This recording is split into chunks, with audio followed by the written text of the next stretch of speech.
আসসালামু আলাইকুম ওয়া রাহমাতুল্লাহি ওয়া বারাকাতুহু। কেমন আছেন সবাই?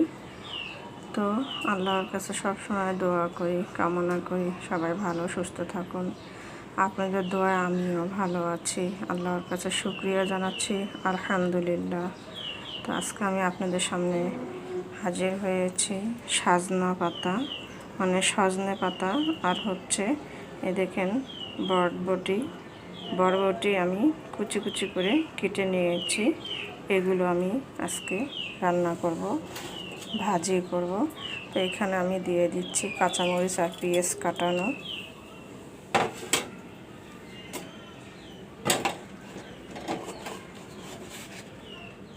আর হলো দিয়ে দিচ্ছি লবণ।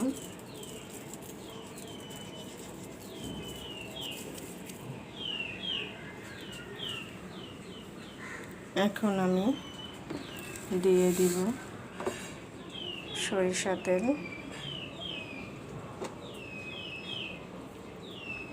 তো সাজনা পাতাটা এর ভর্তাও খেতে পারেন, ভাজিও খেতে পারেন, তারপরে শোলকা রেঁধেও খেতে পারেন, যেমন ইচ্ছা তেমন করে রান্না করে খেতে পারেন। তো আমি এখন চুলাটা অন করে দেব। চুলা অন করে দিলাম, এখন আমি ঢেকে দেব।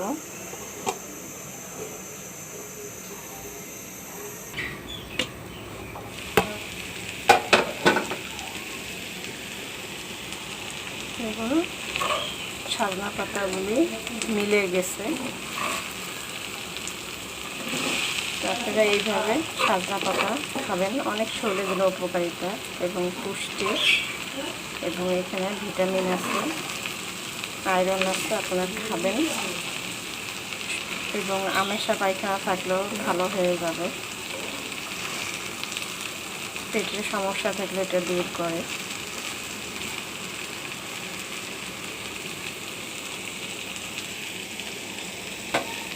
আমি এটা আবারও ঢেকে দিচ্ছি।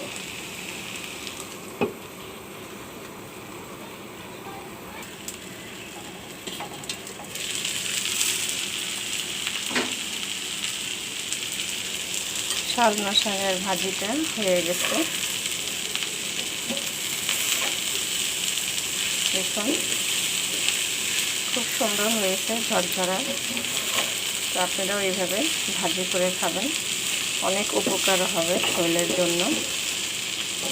তো সবাই ভালো থাকুন ও সুস্থ থাকুন, এই দোয়া কামনা করে রেখে দিচ্ছি।